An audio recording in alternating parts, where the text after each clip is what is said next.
Watch us transform this kitchen L countertop in record time with our new SPEEDCURE Countertop PRO epoxy formula. Learn every step of the way, stay tuned, and enjoy the video.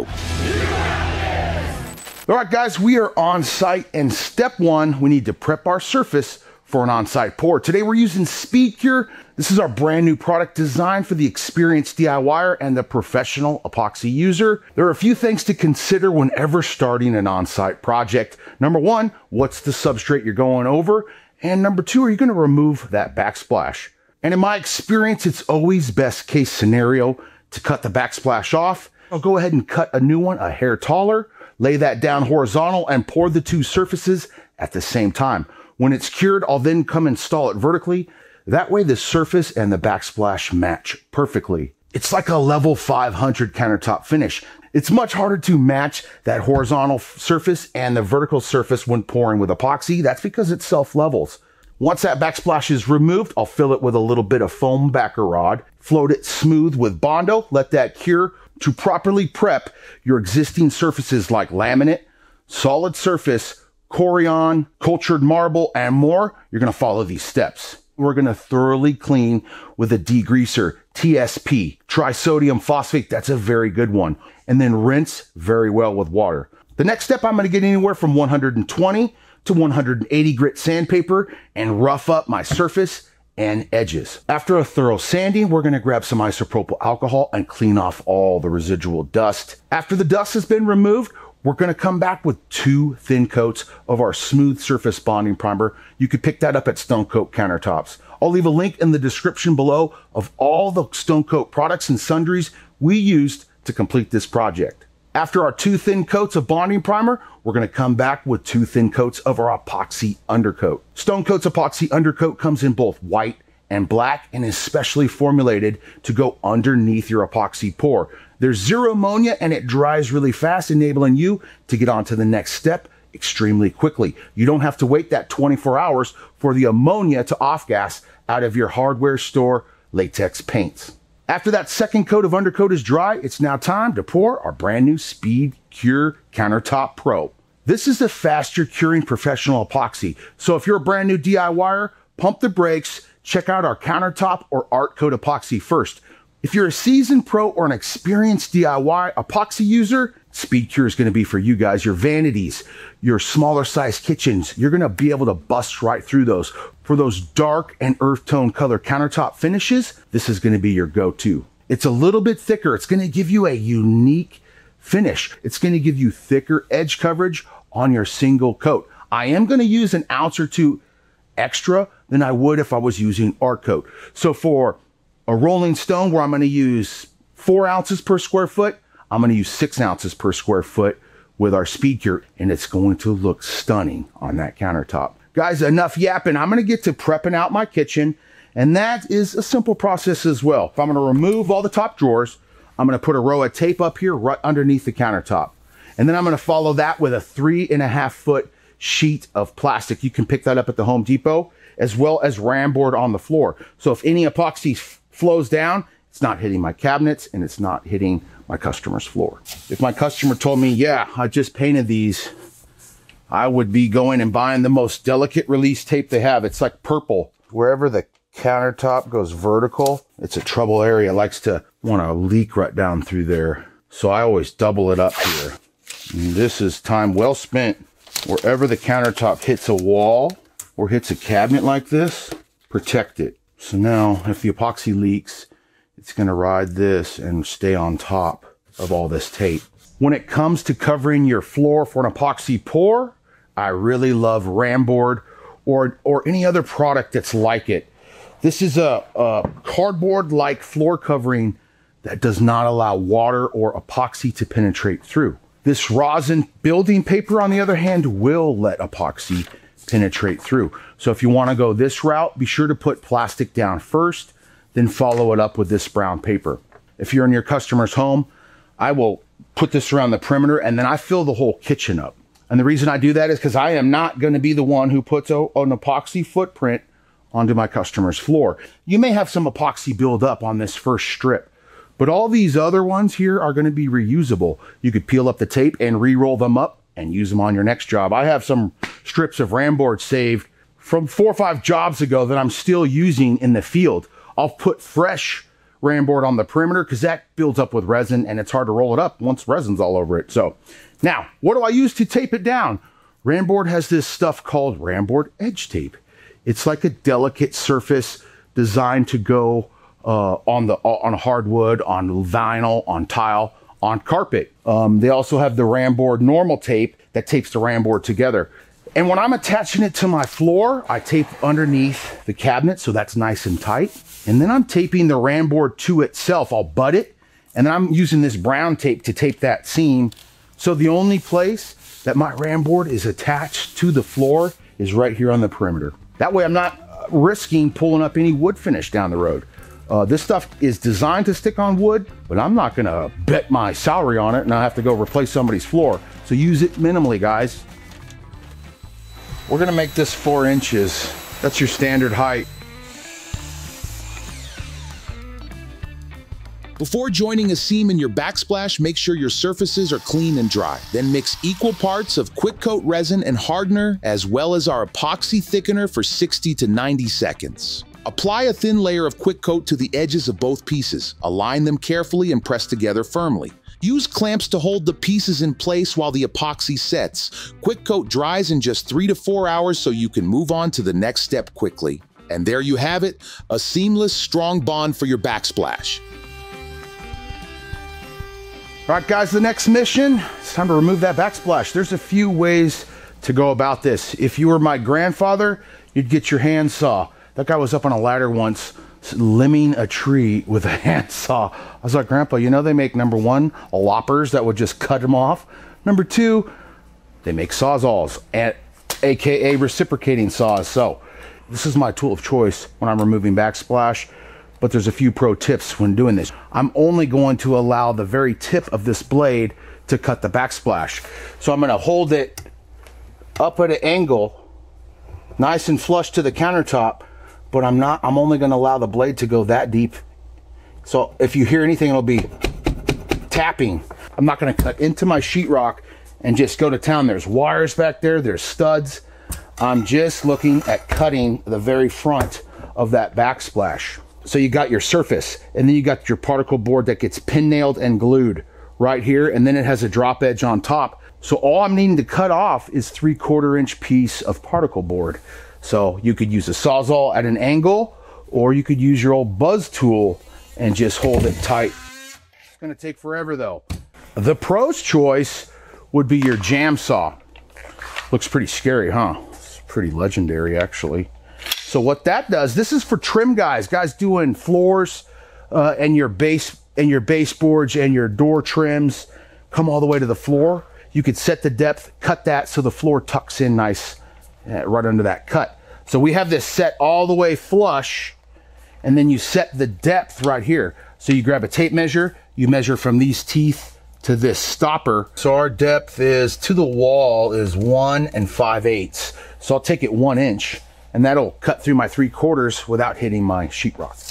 I will use both tools on each job. So if I'm coming in with my jam saw, I'll start the cut either with my sawzall or the buzz tool, because this is not gonna get all the way against the cabinet. So if you're coming in to do a template on site, you're tearing out these laminate countertops, but you're coming to template, I oftentimes am removing the backsplash just the same way that you see here, but be sure to check with your customer and ask permission before, hey, is it okay if I remove this backsplash? My countertop will fit much better if I'm able to remove that backsplash. They'll be like, I don't care. Or they'll be like, ooh, I have a dinner party tomorrow, please, no. And there's a way around it, but most times they're gonna say, go right ahead. Adios, backsplash. We're gonna fill the gap we've created behind the backsplash with backer rod. You can pick this up at the hardware store. It comes in 3 different sizes. Most cases it's either the medium or the large, but depending on how out your wall is, sometimes you're stuffing a couple of them in there. So Rhonda at RK3 Designs, she uses the expansion foam, low expansion window foam that you can spray in there. Man, that would come in handy right about now. You could get the idea here. I'm just filling up so I don't have to fill this giant void with Bondo. That'd be a giant waste of material. But if I had the spray expansion foam, you just tape off the top, spray it, let it expand, take your utility knife and cut it, and you're done. Next step, we're gonna fill this gap with some Bondo. And at the same time, I'm gonna fill any seam in the laminate with a layer of Bondo before we come back and sand and TSP and all that. That way this seam completely disappears. This will be a seamless kitchen when we're all done. If you have any damaged areas, burns, dings, nicks, now's the time to sand it smooth, fill with Bondo, sand again, and then we'll proceed forward. If y'all haven't used Bondo before, just start out with smaller batches. It's kind of like Play-Doh on a timer though. Put your Bondo down, however much you're gonna use, and then take your spreader and make it about 1/2 inch to 5/8 thick in a circle. And once you've mixed a few batches, you'll start knowing how much hardener in, just eyeballing it. Then we're gonna take our hardener and go right across the diameter with one snake. It curled on me, so that's why I stopped. That is how much hardener you put in. And then we're going to knead it to mix it. We're not gonna stir it, that adds a bunch more bubbles in. And this blue hardener makes it real nice to know when you're fully mixed. You pros out there, grab these clean sheets Bondo papers. They are epic. You mix a batch, you apply it, then you could peel it off and mix one more. Keep these things clean with alcohol. And they're ready for the next job. This really degreases these bad boys. And if it was a really greasy countertop, I'd get out at this point like a green Scotch-Brite or a maroon Scotch-Brite and really scrub out that grease. Focus heavily on your cooktop oven areas. That's where the most grease and grime are gonna get you. And what grease and grime can do if you leave it on the countertop is mess with adhesion. Before applying all the Bondo, just giving them an additional scrubbing, and then we're gonna rinse them off with just plain old water. TSP is what we also use to clean old cabinetry before applying our brand new cabinet paint system. I'll leave a link in the description below here to that system. If your cabinets have seen better days, check it out. It is a very DIY friendly, professional cabinet paint system. And if you do this for a living, to have this size cabinets painted professionally, you're talking 7 to 10 grand. To purchase our cabinet paint system, you're talking 400 to 500 at the most. You could roll it, you could brush it, you could spray it. High quality. You're gonna update the countertops, learn to update those cabinets, guys. Increase your profit margin. Huge money in painting cabinets. All right, now I'm going to water. So you can either grab yourself a round over bit on a router or round over with your sander when you're roughing up this laminate, but you wanna break this really sharp 90-degree angle here at the bottom of your laminate. Most laminates are gonna have a sharp 90 down here. And when epoxy hits a sharp 90, it holds up. It creates a little high point. If you break that, you round it over just a little bit. Even with a hand sander, you could hold it at an angle. That would be enough to get that epoxy to roll. That's a crucial step, guys. But right here, you can see I have 2 sharp 90s. So as I remove all the excess Bondo, I'll just take my sander and roll this edge here and match that 1/8 inch round over. Right, what you're looking for, guys, is to degloss this. I'm using 60 grit sandpaper. I'm taking the shine down to a rough look. And then we're gonna bring in that bonding primer, undercoat, then epoxy. Now that we're sanded and roughed up, I'm gonna clean my dust away with 91% isopropyl alcohol. The next step, guys, is 1 to 2 thin coats of our smooth surface bonding primer. This stuff stays translucent, even if you go really, really thick. It's not designed to go really, really thick. You wanna go thin. This creates extreme adhesion on slick, non-porous surfaces. I dipped my roller in there once, and look how far I made it. All right, 20 minutes, less than 20 minutes later, this is dry, ready for the next coat. If you could scratch it off, you put it on too thick. Nice and thin to win. If you have any boogers that got in there, a light 220 hand scuff would be fine at this stage. And apply coat number 2. We're looking good. This stuff dries so dang fast, doesn't hurt to do 2 coats. You don't want to put all that time and effort and money into redoing your countertops and have them peel off later. So don't skip this step when going over old, smooth, slick surfaces. It's already dry. Undercoat time. I probably used a third of that or less.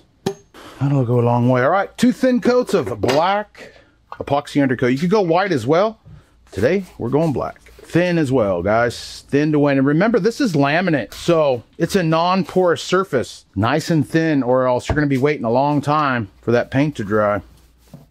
Use a box fan when you're on site and you want this undercoat to dry quicker. There's no ammonia in it to off-gas, so as soon as this is dry and the moisture is off-gassed out, you're ready for epoxy. Normally, that's about 4 hours. Use a box fan, speed that process up. You could easily cut that in half. All right, while my undercoat is drying on the kitchen, I'm gonna come in here and finish up my backsplash. My quick coat is fully dried. I got a little chunk here in the bucket, so we're ready for the next step. That popped up easy. So I put down that Tyvek tape. Perfect. That's exactly how I want it. Sand a little bit off. It's nice and flat. That's going to be my back. That's like a piece of rebar in the back of that backsplash. That's sweet.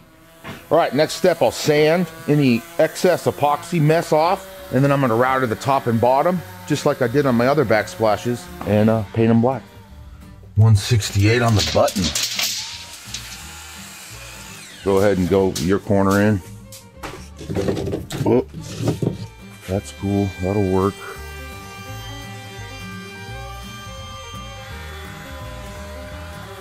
All right, so we used quick coat. We seamed this little piece of backsplash like we normally seam our countertops. It's the right way to seam when you're going for, you know, your countertop seam. That's the proper way for a long-term, no ghost through seam. Now, this is backsplash. It's not getting any weight set on it.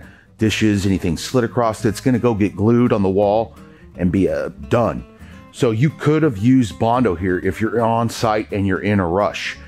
Same thing, I would still use a dowel or a biscuit. Put your Bondo in there, close it, clamp it, get it nice and straight with a level, let that dry, sand the Bondo, move on to the next step. It will be more fragile than if you had this quick coat on there, but you know, filming a video for y'all, filming a tutorial, I knew I'd have time for this to set up. So you also could use Bondo on your seams if you're in a time crunch.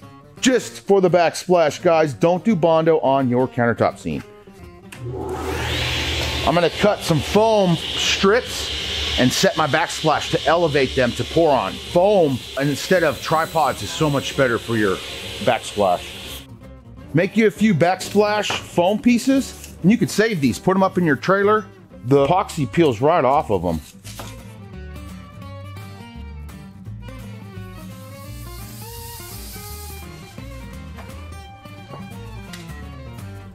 All right, guys, backsplash is dry and ready for epoxy.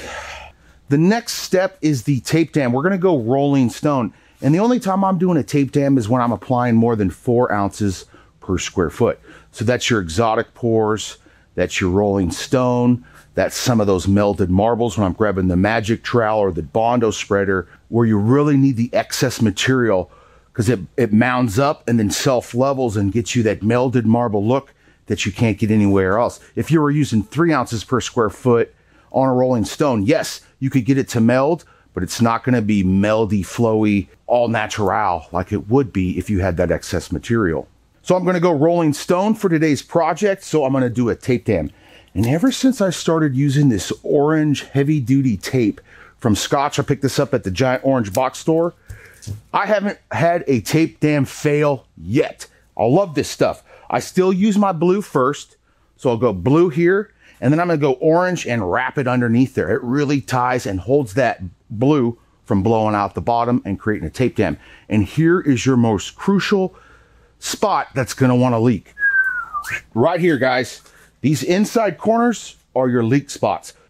This is also a leaky spot.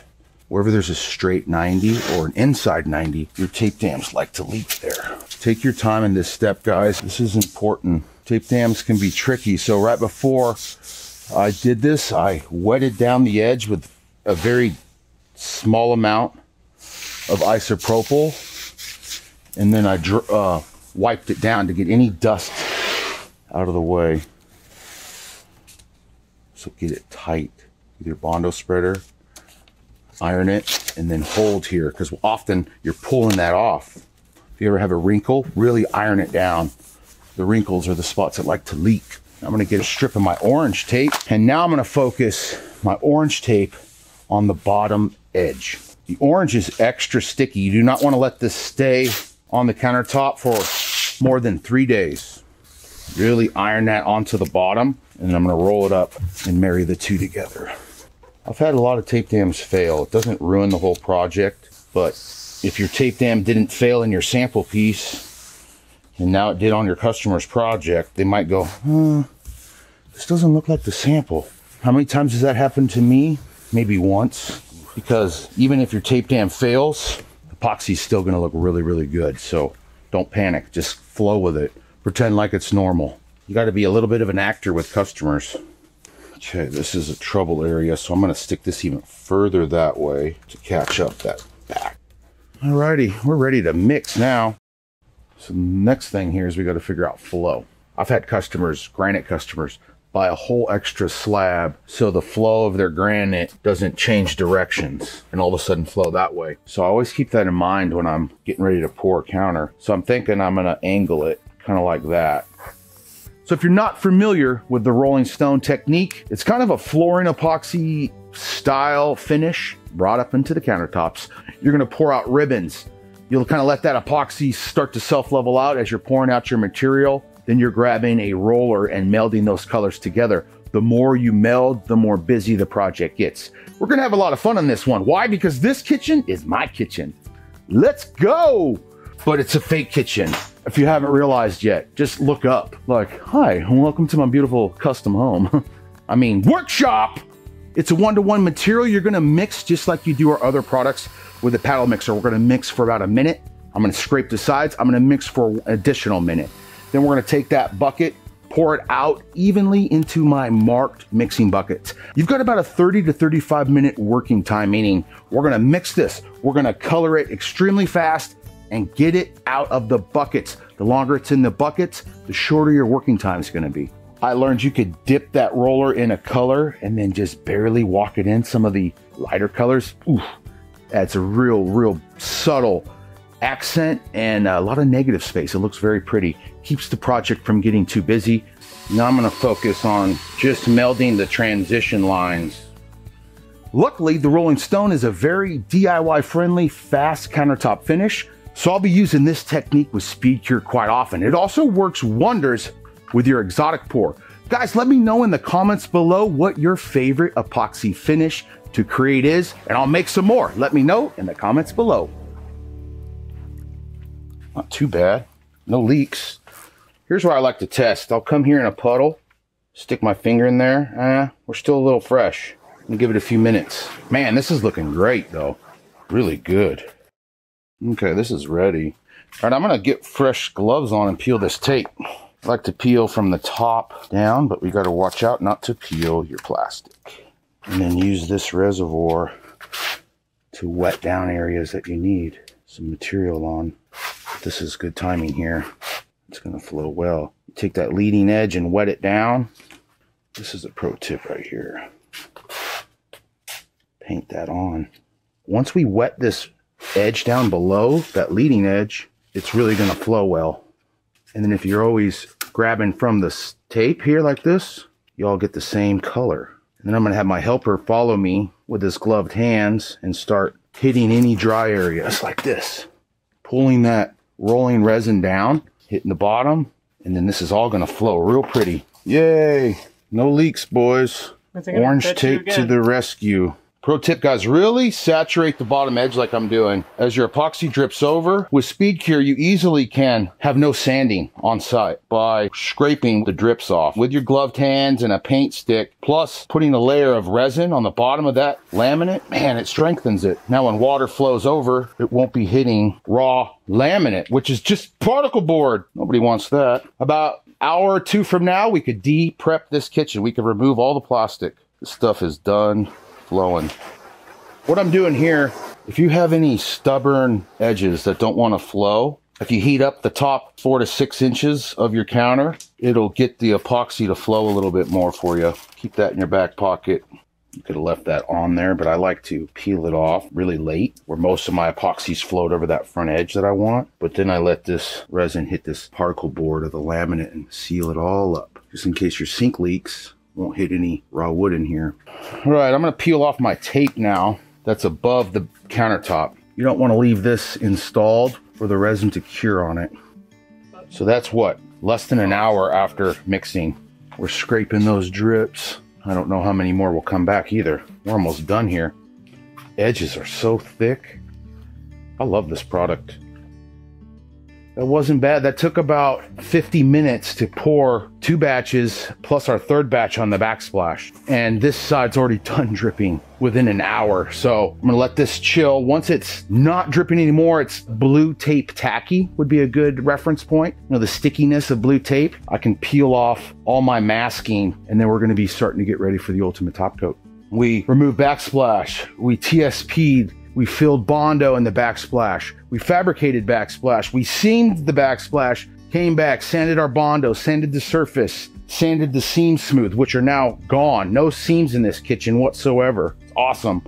We've just poured our material. That took a little over an hour. If I have to sand my backsplash, no big deal. I could flip it over and do that way easier.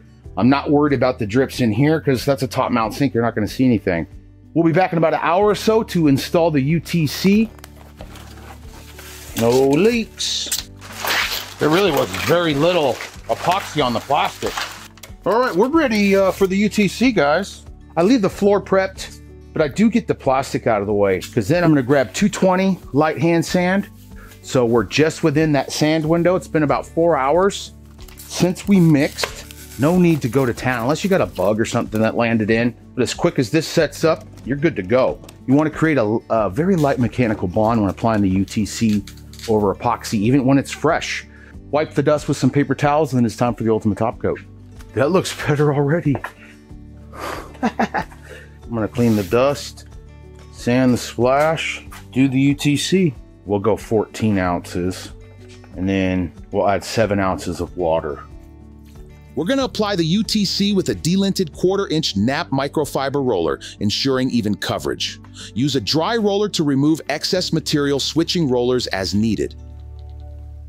Okay guys, it's about 4 hours later, 5 hours later, still pretty fresh, but dry enough to install. So you can either let your ultimate top coat dry overnight for best results really, or you can come back about 4 to 5 hours later, let the ultimate top coat go from milky to clear. Still going to be very sticky, but at that point you could put on a fan, a box fan, a ceiling fan to get the air moving, and that's going to really speed up the drying process of the ultimate top coat. Doesn't mean it's all the way cured, so when you come back to install, work gingerly. We're going to grab the backsplashes, we're going to put them in. We've already dry fit them all, so this is going to be real simple, and then it's going to be time to glue in the top mount sink. So start with the back. We're going to use 100% silicone, little blobs, to glue it to the wall and as well to the cabinet wall. And then where the backsplash meets the countertop, we're going to use 100% silicone. Wherever your backsplash hits a painted cabinet, I always like to go to clear latex. DAP makes a clear latex. It goes on milky but dries crystal clear, just like the ultimate top coat. And I'm going to use just normal paintable white where the backsplash meets the wall. And that's how you install backsplash. Man, this is looking fantastic. Single day application, looking much better. I love the way the edges look. The backsplash looks fantastic. And my glossy ultimate top coat came out really, really nice. Guys, follow the steps in this video and you too can also renew your space or your customer space with SPEEDCURE Countertop Pro. Less time at the job site means more money in your pocket. Thanks for watching, everybody. And from Stone Coat Countertops, don't forget, you got this, and we'll see you on the next video. Stone Coat Countertops, you got this.